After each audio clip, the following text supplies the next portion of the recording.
Good afternoon. My name is Ben McKnight. I'm the State Cotton Extension Specialist with Texas A&M University, based out of College Station, Texas. Happy to be here today in Colorado County at the race trial. I started this position on April the 1st, so about to wrap up my third month on the job. Really happy to be back in Texas, and especially happy to be on board with Texas AgriLife Extension. I'd like to give you a little bit of an update, looking at first the national level. There's 12.08 million acres of cotton projected to be planted in the U.S. this year. Looking at a rolling 5-year average, it appears that across the nation we're about where we need to be regarding percentage of the crop that's been planted. Zooming into Texas, we have a projected acreage of 6.34 million acres. As of today, June 17th, we are approximately 87% planted. As we approach the June 20th planting deadline for the rolling plains, I would assume for that number to get much closer to 100% planted. Currently in the state, we are about 18% of our crop is squaring, and 7% has already started to set bolls. This area that we're in, Colorado County, got started off a little dry this year. In the past few months, we've received some pretty timely rainfall events, and I think for the most part has the crop caught up. If you look at the drought monitor map for the state of Texas, this area several weeks ago was in anywhere from slight to moderate drought. That's begun to ease up due to those rains that we experienced in the previous month. Looking in the rolling plains and the high plains portion of the state, it's been quite dry, and also in the Brazos River bottom and the Blacklands, so I would assume for that area to start creeping more towards the slight to moderate drought stage. So we're standing here in a race trial. This is a replicated agronomic cotton evaluation. These have been conducted with Texas AgriLife Extension across the state of Texas for the past 12 years. And what these trials do is, I think they provide a really good foundation for growers to base variety decisions on in a more regional manner. And so every year after these trials are harvested, the results are published online, usually in December. And in that publication, what you'll find is the varieties that were grown in your area, and also a lot of other information. Yield, things like micronair, length, strength, and a calculated loan value. So from an on-farm decision-making standpoint, we think that's a really valuable publication.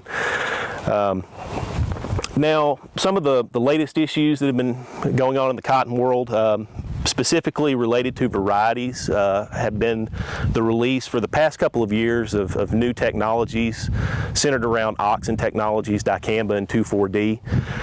Just compared to other areas in the U.S., particularly the Mid-South, I think that our Texas growers are exceptional stewards of this technology. When you look at other states and compare instances of drift and other issues with this technology, Texas has really outshined a lot of other areas that are employing these technologies. With that in mind, one of the things I'd like to mention is that any grower that's utilizing these technologies wants to apply any of our auxin herbicides is required to do an annual training, and because of the COVID-19 pandemic, that training has been moved to an online platform. So if you have any questions, you can either email me or your county agent, and we can get you steered in the right direction regarding that. Something else to bring up, dicamba was supposed to be up for re-registration in December of this year, and a recent Ninth Circuit Court of Appeals decision has impacted our use of some of these technologies, so it's a fluid situation. Still more to come on that. Overall, our program is looking at numerous new technologies, including nematode resistance in varieties that are in the pipeline. We've been conducting some trials here in the Upper Gulf Coast and other portions of the state, looking at some of those technologies in addition to more traditional chemical control means. Another hotbed or hot topic issue, not only here in Texas but across the cotton belt, is plastic contamination. This is over a $100 million a year issue for cotton growers. If you visit the Cotton Incorporated website, you can find a lot of good resources over plastic contamination. There's a lot of things that we can do to prevent that before it reaches the gin, and some of those things include, when we have boots on the ground, scouting in a field. If we notice any kind of plastic or foreign material, pick it up, get it out of the field. Also inspect our equipment daily during harvest and wash that equipment, and just be mindful of this, because this is a very big problem in the cotton industry right now. I think that's about all I have. Hi, my name is Josh McGinney. I'm the Extension Agronomist based out of Corpus Christi. I just have a few follow-up comments to what you've already heard from Dale and Dr. McKnight on the weed management front.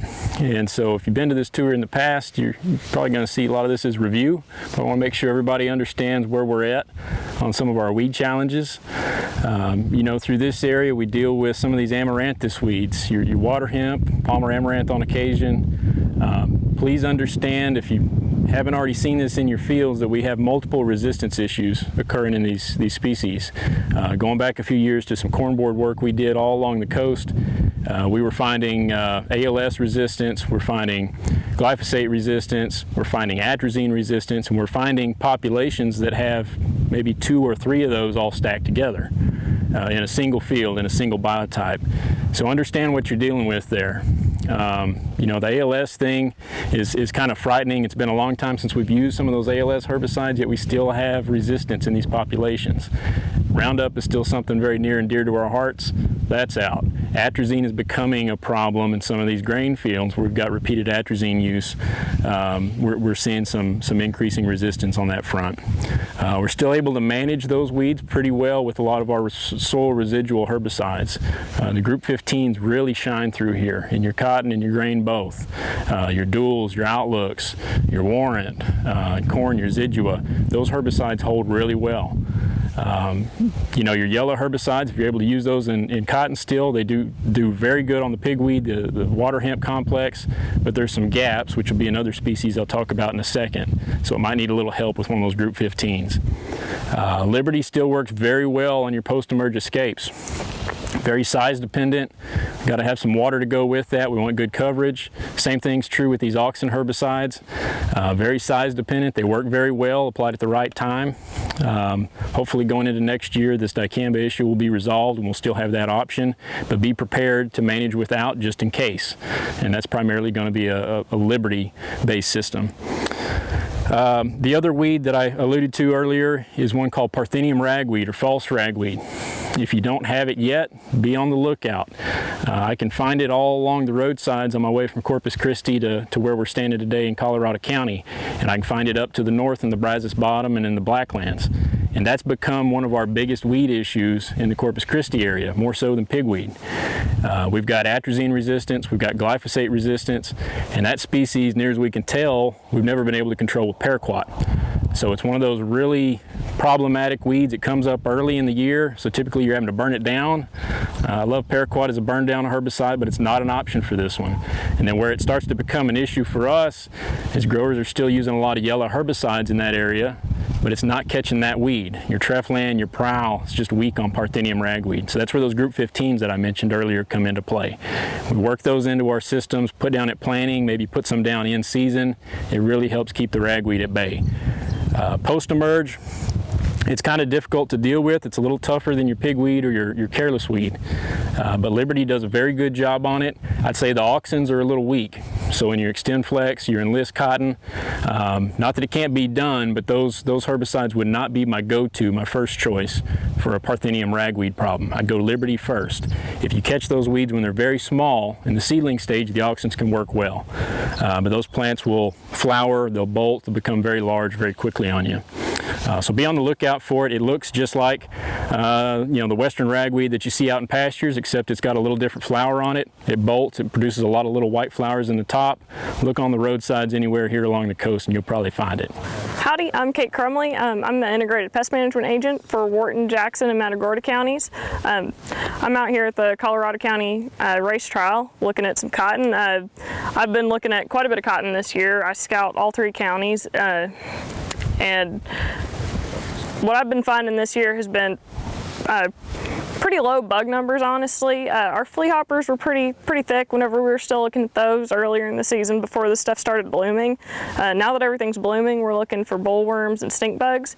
The stink bug numbers I've been seeing have not been real high. We've seen a few places that needed to be treated, but they are not as bad as they were last year for sure. We've seen a mix. We've got about every species of stink bug down here, it seems like, but for the most part it's been brown stink bugs that I've been picking up. And we've got issue with pyrethroid resistance to those, so you'll have to be kind of careful looking to see what you want to spray dependent on what species of stink bug you've got. With the bollworms, we're definitely seeing feeding damage for those. You want to be sure and look down in the bloom tags. They're laying eggs in kind of oddball places. It's not all just in the top third of the plant. We've got it down on bracts, we've got it on the stems, we've got them on the underside of leaves and everything. So you're going to have to do some full plant inspections whenever you're looking for those. The bollworm, we've gone back to a egg threshold if you've got something that does not have the Viptera gene. So if it's got 20% eggs in that field and it does not have the Viptera gene, you may need to look at considering treatment. Otherwise, we're looking at a 6% bollworm activity with some damage there for those. Service out of College Station. I'm standing in front of you today here in front of the Colorado County race trial. We have this race trial, we have up to 25 other race trials throughout South and Central Texas and more throughout the rest of the state. I want to thank Al and Chad Mahalik for planting this trial. They've been one of our cooperators for the past 15 plus years with the race trials. Appreciate their help. They always do a great job. As I was walking through this plot a while ago, I noticed it was planted on April 14th and it looks like it's been blooming for almost a week now. So still got a long ways to go in the crop, but right now it's looking real good like it normally does. I believe they watered it one time already. We've had a little bit of dry weather in the area, but it's growing good. It's had one application of PGR. It's had 2 applications for flea hoppers and an early season thrips application also. So not a whole lot of sprays just yet, but if we keep getting some rainfall or get some rainfall, or if not, they'll have to irrigate some more. There's still going to be need for a good amount more PGR applications out here on this cotton. The variety trial is, like I said, it's a race trial.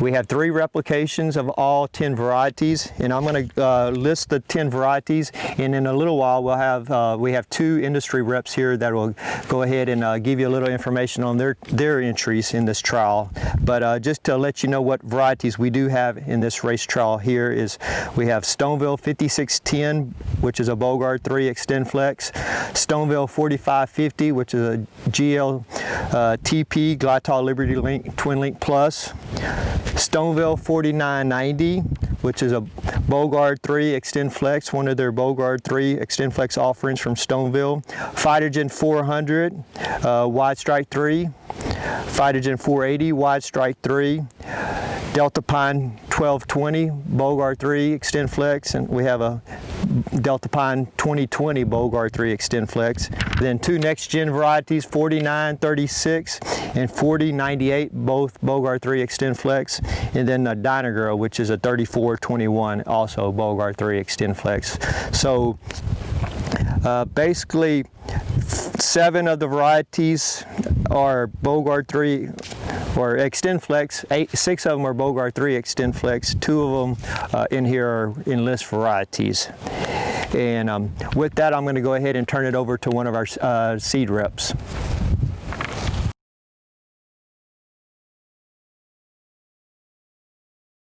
Hi, my name is Scott Taylor. I'm a local field sales representative with Bayer Crop Science out of Katy, Texas.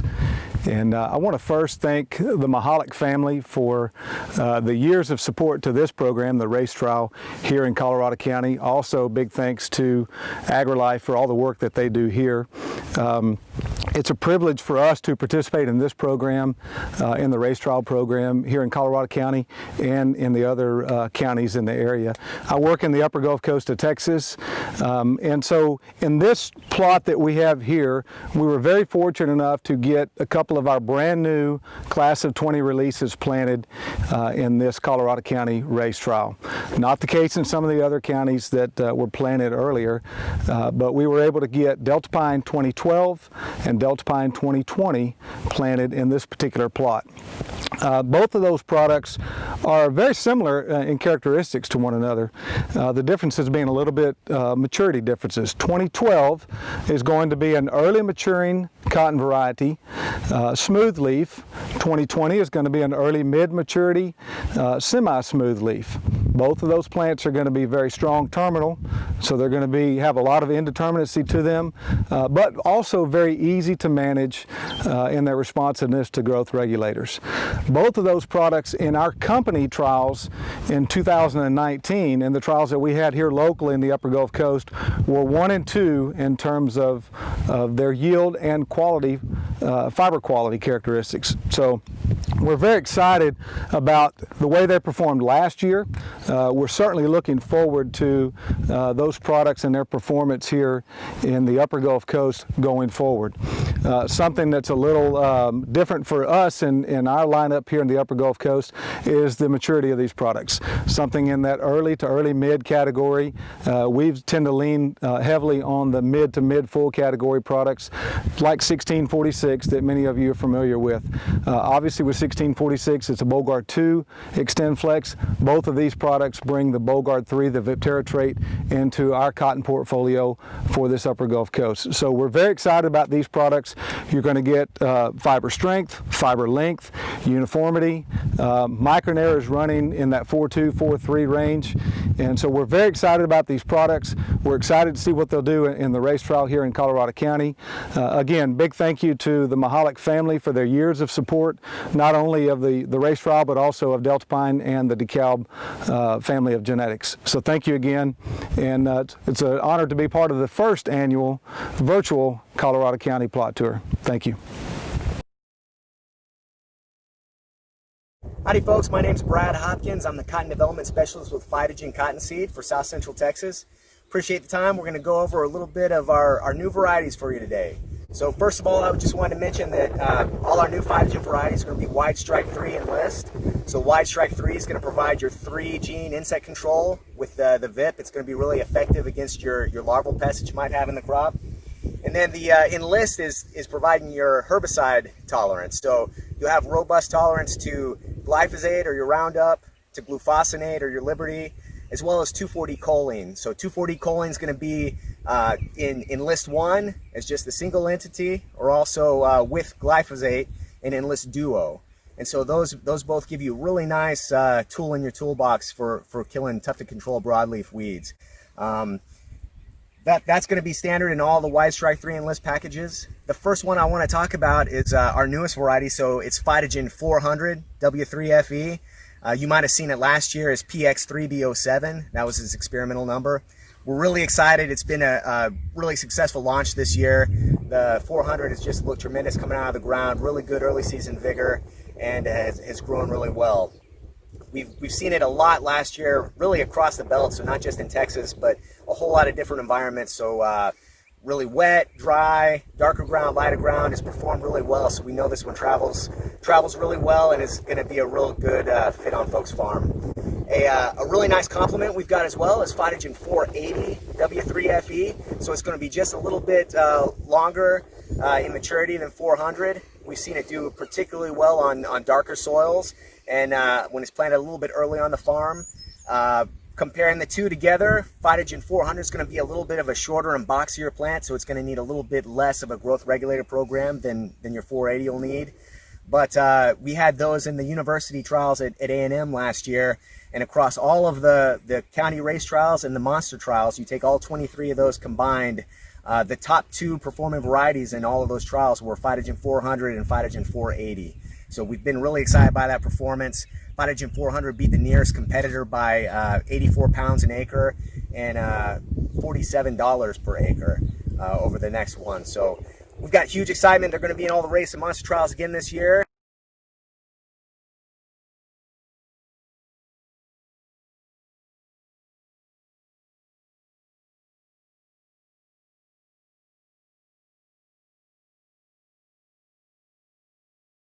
All right. My name is Mike Perkins. I'm with BASF, and glad to be here today at the Colorado County Crop Tour. Thanks to Texas AgriLife Extension Service and all that they do to put this together, and the Mahalik family, which they have this year in, year out in the beautiful Colorado River bottom. Standing out here in the race trial that Del Mott has put in, and we have 3 varieties in this trial. We have Stoneville 4550 GLTP, an early mid, closer to an early, Stoneville 4990 Bogard 3 Extend Flex, a true mid, and Stoneville 5610 Bogard 3 Extend Flex. These are 3 new varieties we just launched this past year. The performance was very good, which is why we launched them. And we cover the various maturities there from a early mid early to a mid full.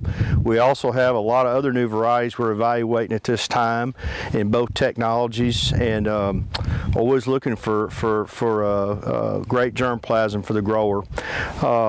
Also, I'll touch on soybeans. We've also entered into the soybean market this year with Extend varieties, and they're looking really good out in the field. We got a lot of tests on those also, as well as continue on with our Liberty Link varieties. Again, I want to thank Texas AgriLife Extension for having us here and all that they do for the growers and Mahalik family. And thank you very much. Glad to be here. Thank you.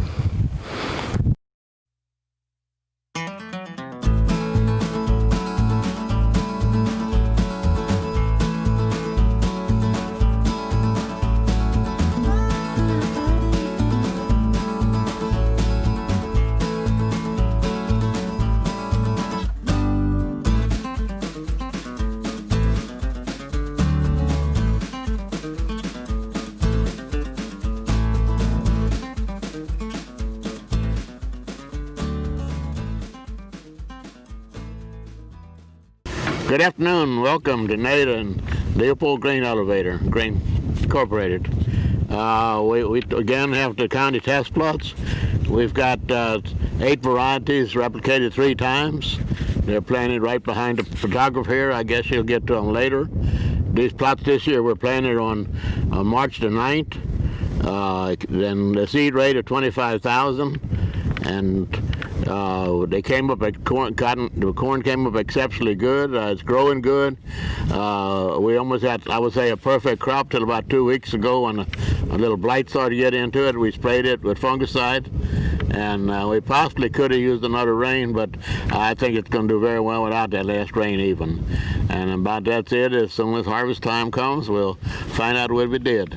Thank you, and have a great evening. Hi, I'm Laramie Nauman, County Extension Agent for Agriculture and Natural Resources in Colorado County.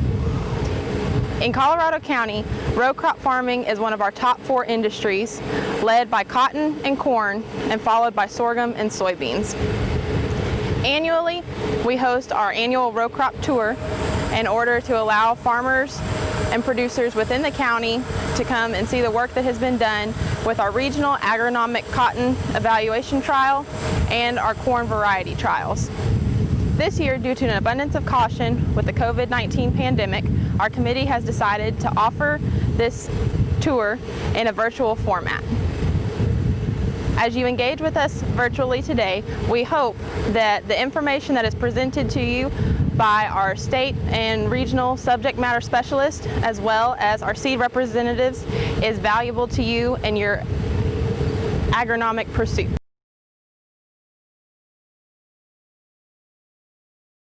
Okay, again, so we're standing in front of the county corn trial, and again, thank you to Leopold Brothers for once again planning this corn hybrid trial.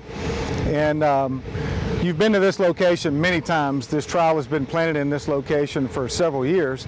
And as you come into this location at Leopold Grain, on County Road 113, you'll notice a DeKalb market development trial planted, as I've put signs on that location, and you'll see several of our hybrids planted there as well. In this variety trial, as it's been mentioned, we have 2 hybrids planted here, DKC 6744 and DKC 6869. Both of those hybrids have excellent yield potential for our area. One of those is a 117-day hybrid, the other one's a 118-day hybrid. Both of those have the VT Double Pro trait package with them. So Again, Double Pro does not have that VIP gene in it, so it does not carry the extra above ground pest trait for earworm control. But what these do have, excellent drought stress, excellent plant health, roots and stalk strength is excellent on both of these hybrids. And then one thing that's been very persistent all up and down the Texas coast this year has been leaf diseases. And so we rate everything in our lineup 1 through 9, 1 being best, 9 being worst. We rate everything in our lineup. And both of these products, and most of the products that we sell in the upper Gulf Coast of Texas, will rate a 3 or better for northern corn leaf blight. Both of these products do rate a 3 for northern corn leaf blight, which is excellent in our portfolio. So strong disease package is what you're going to find in both of these products, as well as the rest of the DeKalb portfolio. One of our top selling products for this year and going into 2021 will be DKC 6599. Also rates a 3 for northern corn leaf blight, as well as a 3 for southern rust. So again, very strong disease package, strong roots and stalks, excellent drought tolerance. Those are the things that you can expect out of the DeKalb lineup. And again, we're very much looking forward to harvesting this plot. What a difference a year makes. Last year we planted this plot the 3rd week of April. We went through a lot of stresses here, and so we're very fortunate to have planted this plot in early March. This plot really hasn't wanted for much during the year from a moisture standpoint, and so we're very excited to see what yields come out of this plot this year, as well as the plot that I have planted here just behind us on County Road 113. So we're standing in front of the Colorado County Corn Hybrid Trial. Very similar to what we do in cotton with the race trial program. We have programs in corn and grain sorghum and a lot of other crops. So what we do here is we have regions within the state. So this is the Upper Gulf Coast region. This is how we group them typically. We'll have county level hybrid trials. All those trials then get put together by region.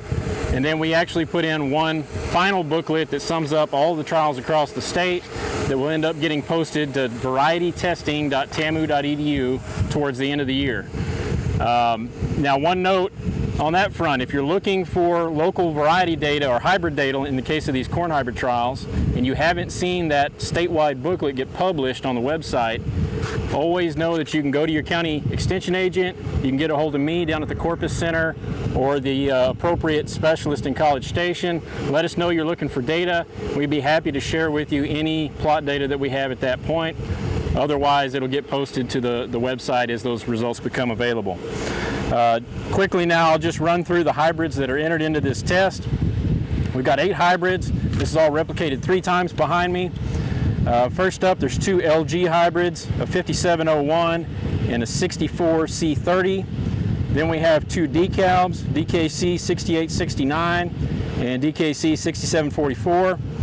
Then we have 2 Dynagros, a D57 VC51 and a D54 VC14. And then last, we have 2 Terrell hybrids, a Rev 25 LPR 26 and a 25 LP 89. Now, the Terrell brand is no more. They were still around when this trial was planted, so if you have interest in either of those 2 hybrids, you need to talk to your Pioneer or your Corteva rep to find out if there's an option for getting that same hybrid, perhaps under a different number, or see what the availability might be. Other thing worth mentioning is that there's various locations across the state where we have the AgriLife Research Variety Testing Program operating, and they have corn and sorghum hybrid trials along with some soybean trials. And so where you have a county test where we have 8 to 10 entries replicated 3 times in a big field, the research variety trial program is looking at a much larger number of entries, typically somewhere between 30 and 40 entries in a small plot manner.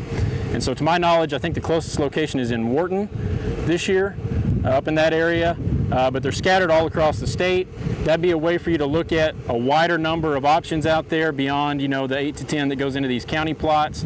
Those variety trial results also get posted to that variety testing website. So again, if you have interest in that and you're having trouble finding it, get with me, get with your county agent. We can put you in touch with those data. I would like to thank our result demonstration cooperators this year, the Mahalik family and the Leopold family. They have both been long-standing cooperators for these demonstrations within the county for many years, and we're very gracious to them for putting in our 2020 cotton and corn plots.